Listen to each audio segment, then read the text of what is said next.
1. Salut à tous et bienvenue sur la chaîne Grey Lab.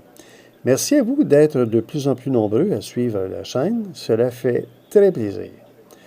Aujourd'hui, on va voir ensemble le régulateur de température de la marque Inkbird, le modèle ITC-106VH. Une vue d'ensemble autour du régulateur de température de la famille Inkbird, le modèle ITC-106VH.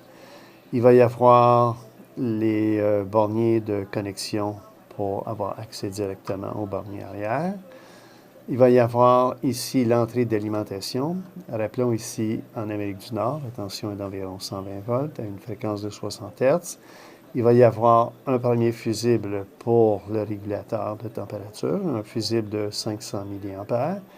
Et pour la charge, pour l'ensemble, du moins pour la charge, un fusible de 5 ampères.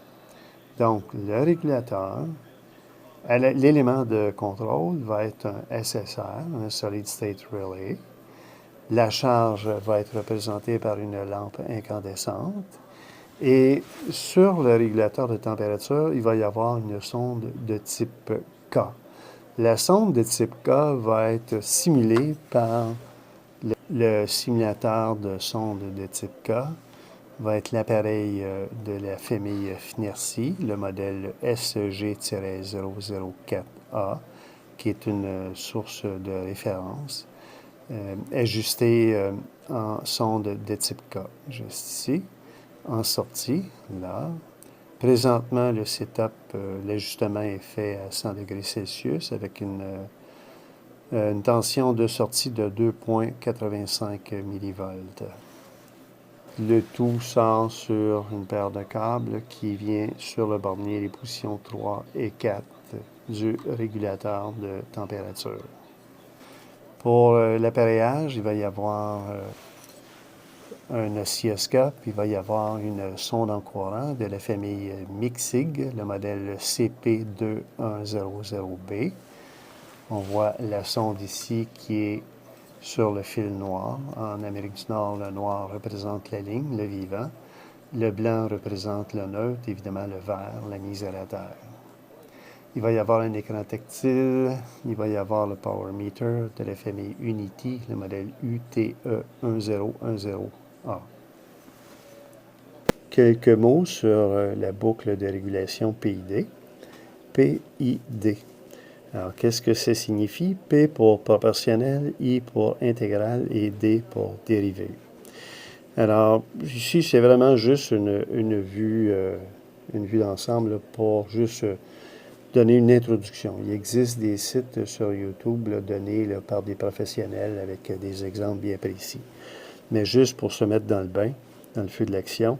Alors, le régulateur, c'est un régulateur PID qui corrige un signal de commande en fonction de la différence entre la consigne, ce que nous voulons obtenir, et une mesure qui se passe réellement dans le processus. En résumé, le PID aide à réduire les erreurs dans un système et nous permet d'obtenir la performance que nous souhaitons obtenir. Dans cette vidéo, ce sera appliqué à la régulation de la température dans un procédé. Alors, le PID est composé évidemment de 3 parties principales, chacune jouant un rôle unique dans la correction de l'erreur. Dans un premier temps, allons voir les informations programmées à l'intérieur du régulateur de température dans la boucle PID. Et dans un deuxième temps, il va y avoir analyse de la forme d'onde. Ça ressemble à quoi, la régulation?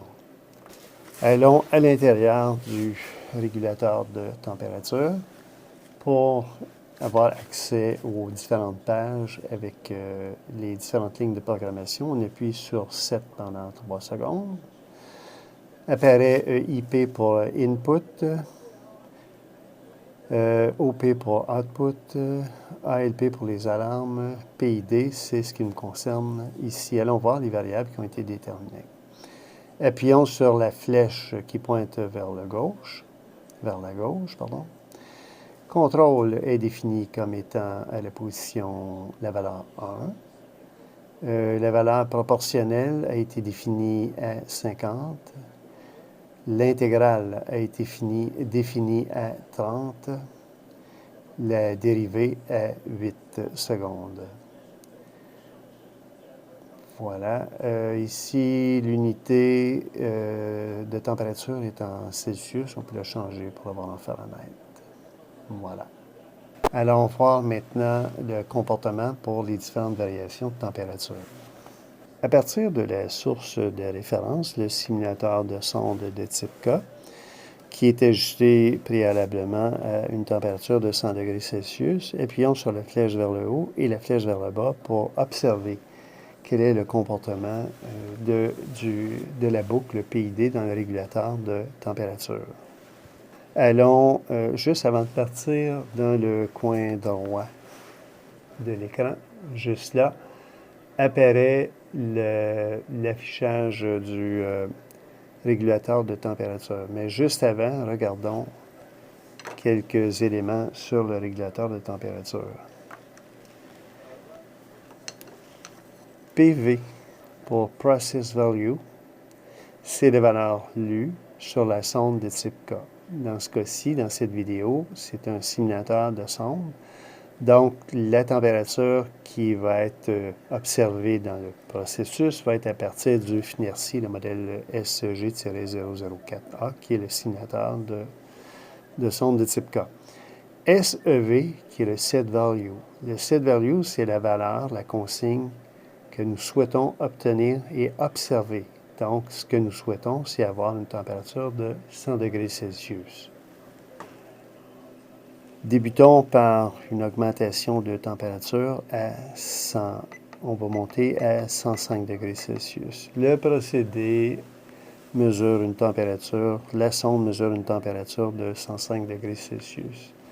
Alors, ce qu'on voit directement sur le régulateur de température, juste ici en haut, est de 105,1 degrés Celsius. Alors, le point 1, point 2, c'est la marge d'erreur. Il peut y avoir une imprécision.